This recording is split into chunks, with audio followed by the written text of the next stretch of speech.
Selamat pagi sahabat Verbum Domini yang terkasih di mana saja Anda berada. Sebelum kita merenungkan bacaan Injil hari ini, mari terlebih dahulu kita mempersiapkan hati dan batin untuk mendengarkan Injil suci. Inilah Injil suci menurut Santo Lukas. Setelah suruhan Yohanes itu pergi, mulailah Yesus berbicara kepada orang banyak itu tentang Yohanes. Untuk apakah kamu pergi ke padang gurun, melihat bulu yang digoyangkan angin kian kemari? Atau untuk apakah kamu pergi melihat orang yang berpakaian halus, orang yang berpakaian indah dan yang hidup mewah, tempatnya di istana raja? Jadi, untuk apakah kamu pergi melihat nabi? Benar, aku berkata kepadamu, bahkan lebih daripada nabi. Karena tentang dia ada tertulis, lihatlah, aku menyuruh utusanku mendahului engkau. Ia akan mempersiapkan jalanmu di hadapanmu.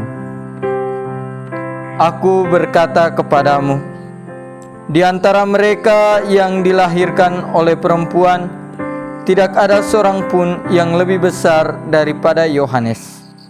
Namun, yang terkecil dalam kerajaan Allah lebih besar daripadanya.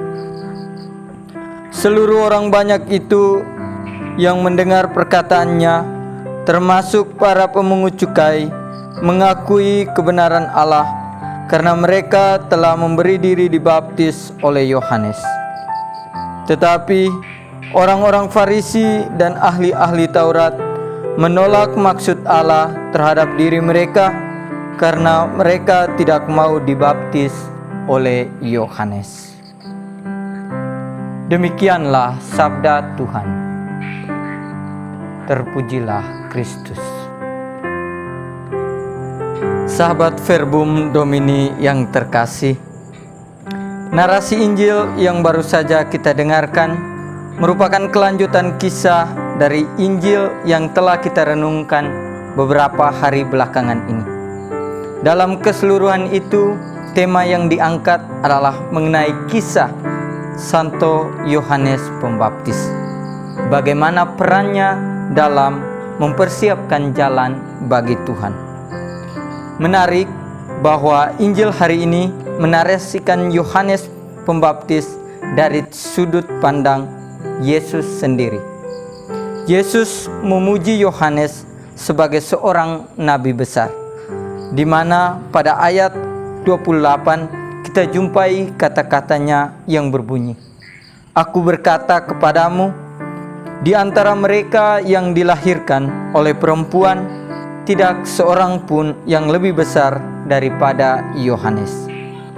Sejenak kita bertanya bahwa apa hal yang paling mendasar sehingga pujian diarahkan Yesus kepada Yohanes Pembaptis? Saudara-saudari pencinta Verbum Domini yang terkasih, sosok seorang Yohanes Pembaptis merupakan pribadi yang fenomenal. Boleh dikatakan begitu karena toh kalau kita menelusuri kisah tentang Yohanes dalam Injil, maka kita akan menemukan berbagai kisah unik dan menarik dalam balutan misteri. Sejak di kandungan, ia bahkan dijaga oleh seorang yang telah lanjut usia. Dan ketika ia dilahirkan, ada suatu kisah menarik, yakni suatu peristiwa yang menggemparkan kerabatnya karena ayahnya Zakaria kembali berbicara setelah bisu dalam beberapa waktu. Sebagai orang beriman, kita percaya bahwa semua ini merupakan karya Tuhan, dan untuk hal ini kita tidak menyangsikannya. Namun di satu sisi ada satu pertanyaan yang masih tinggal di benak kita. Jika memang itu semua karya Tuhan, mengapa Tuhan masih kembali memuji Yohanes Pembaptis? Saudara-saudari yang terkasih, jika kita mau memahami arti dari pujian Yesus ini, satu hal yang tidak bisa kita abaikan bahwa keselamatan terjadi dalam relasi antara rahmat Allah dan kodrat manusiawi. Dengan demikian, kita memahami pujian Yesus kepada Yohanes bukan karena berbagai kisah misteri yang dipaparkan, tetapi mengenai kodrat kemanusiawian dari Yohanes sendiri.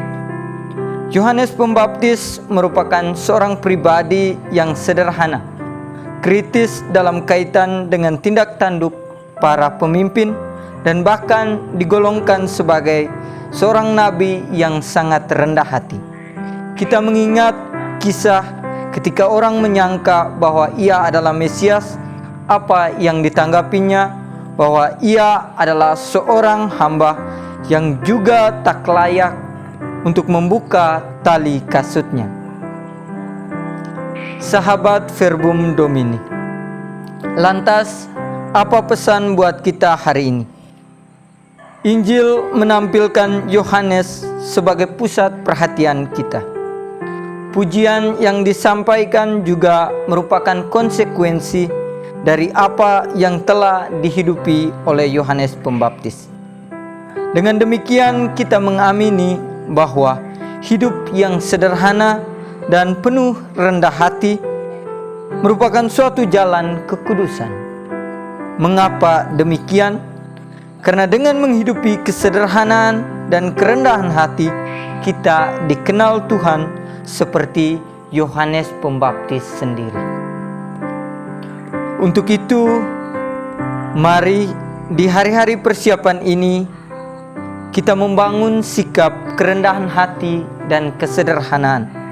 Dan semoga kehidupan Tuhan sendiri yang datang sebagai anak dan di kandang yang hina menginspirasi kita untuk meneladaninya dalam keseharian hidup kita.